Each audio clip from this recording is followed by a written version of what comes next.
कंवारी ननद। अंजलि की उम्र लगभग 30 साल हो चुकी थी। वो एक स्कूल में टीचर की जॉब करती थी। अंजलि के घर में उसकी माँ के अलावा उसका छोटा भाई और भाभी भी रहा करते थे। 30 साल की उम्र होने के बाद भी अंजलि की अब तक शादी नहीं हुई थी। इस बात को लेकर अंजलि की माँ रुक्मिणी देवी काफी परेशान रहा करती थी। माँ, मैं स्कूल जा रही हूँ, जरा मेरा टिफिन तो दे दीजिए। अब क्या पूरी जिंदगी मैं तुझे टिफिन बना कर देती रहूंगी? अरे कुछ सोचा भी अपने बारे में या बस ऐसे ही? क्या माँ, सुबह सुबह फिर वही बातें लेकर बैठ गई। माँ गलत क्या कह रही है अंजलि दीदी? इतनी उम्र हो चुकी है आपकी, माँ कब तक आपकी सेवा करती रहेंगी? भाभी, मैंने माँ को कब कहा कि मेरी सेवा करो? वैसे भी अपना टिफिन मैं खुद तैयार कर लेती हूँ, बस टेबल से उठाकर देने को ही तो कहा था। वैसे अंजलि दीदी, देखा जाए तो टिफिन उठाकर देने की उम्र तो आपकी है। आपका अपना घर परिवार बच्चे होते तो ये जिम्मेदारी आज आप पूरी कर रही होती। एक बात मेरी समझ में नहीं आती, अगर मेरी शादी नहीं हुई तो इसमें मेरी क्या गलती है और तुम सब लोग मेरे पीछे क्यों पड़े रहते हो? अरे कुछ कहना क्या पीछे पड़े रहना होता है? अपने छोटे भाई को देख, तुझसे 3 साल छोटा है लेकिन 2 बच्चे खेल रहे हैं आंगन में। मुझे आप लोगों की कोई बात नहीं सुननी, जा रही हूँ मैं। और आप में से किसी को मेरा कोई काम करने की जरूरत नहीं है, मैं खुद संभालूंगी। इतना कहकर अंजलि वहां से चली जाती है। शाम को जब अंजलि अपने स्कूल से लौटकर घर वापस आती है तो उसने देखा कि पड़ोस वाली निर्मला चाची वहां पर बैठी हुई थी। क्या बात है अंजलि बिटिया, नौकरी करके वापस आ गई? जी चाची जी, कैसी हैं आप? मैं तो ठीक हूँ बेटा, तुम बताओ शादी के बारे में कुछ सोचा या नहीं? अरे रहने दीजिए ना, इससे तो शादी की बात करना ही बेकार है। कुछ भी कहो तो गुस्सा करती है, बात बात पर आंखें दिखाती है। माँ, आप ऐसा क्यों कह रही है? मैंने कब आप पर गुस्सा किया? अरे अंजलि बेटा, तुम्हारी माँ ठीक ही तो कहती है। 30 की होने आई हो, अब तुम्हें भी शादी वादी कर लेनी चाहिए। चाची जी, आप तो ऐसे कह रही हैं जैसे शादी करने से मैंने मना किया हो।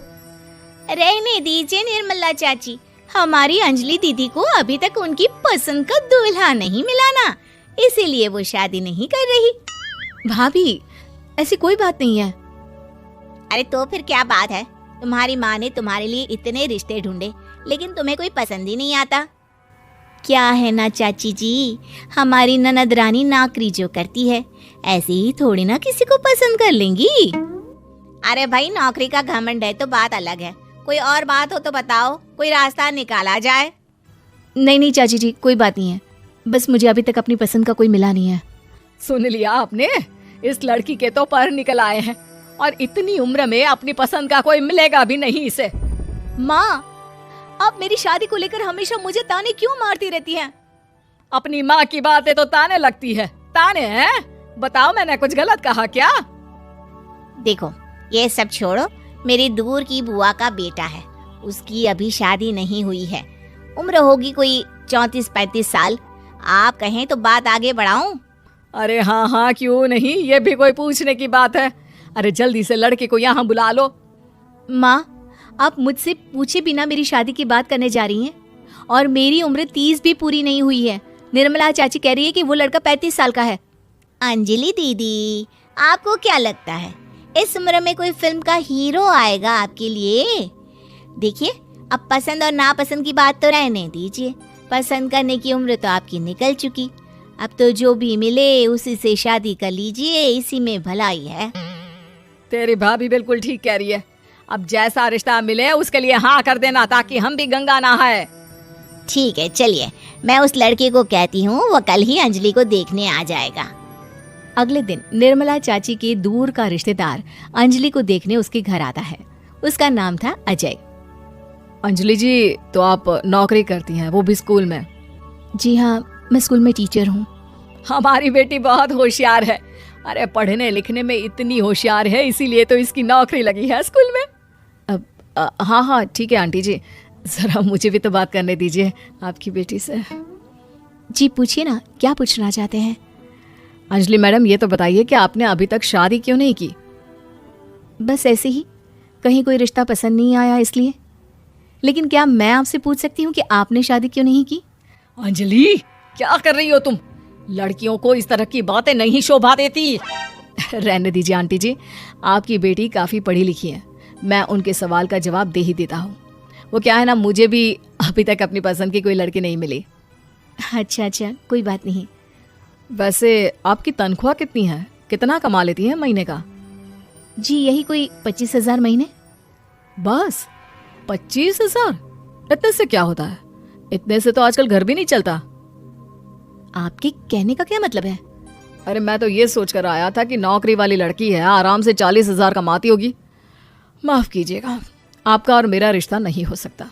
जी कोई बात नहीं, मुझे भी आपके साथ शादी करने में कोई इंटरेस्ट नहीं है। अंजलि, किस तरह की बात कर रही हो? घर आए रिश्ते को ठुकरा रही हो तुम। दीदी, अब इस उम्र में आपको इतनी अकड़ नहीं दिखानी चाहिए। अच्छा खासा रिश्ता हाथ से निकल गया, कहीं ऐसा ना हो कि जिंदगी भर कुंवारी ही रह जाओ आप। कुछ दिन और ऐसे ही निकल जाते हैं और अंजलि की शादी कभी नहीं होती। अंजलि के परिवार वाले बिंदास उसे ताने मारते रहते हैं, लेकिन अंजलि एक बड़ी नौकरी की तैयारी करती है और उसमें सिलेक्ट होने के बाद अंजलि को एक बहुत बड़ी नौकरी मिल जाती है। अब तो दीदी के नखरे और भी ज्यादा बढ़ जाएंगे भाई।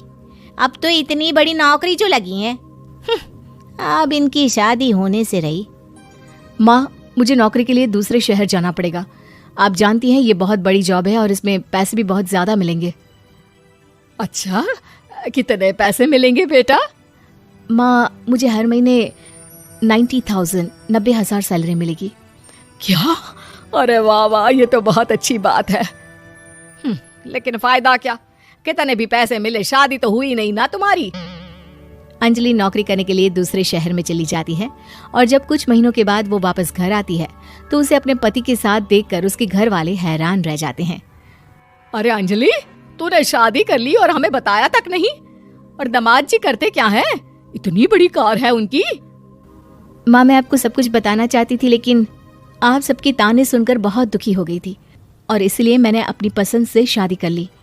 मेरे पति मेरे साथ ही ऑफिस में नौकरी करते हैं और बहुत बड़े अफसर हैं।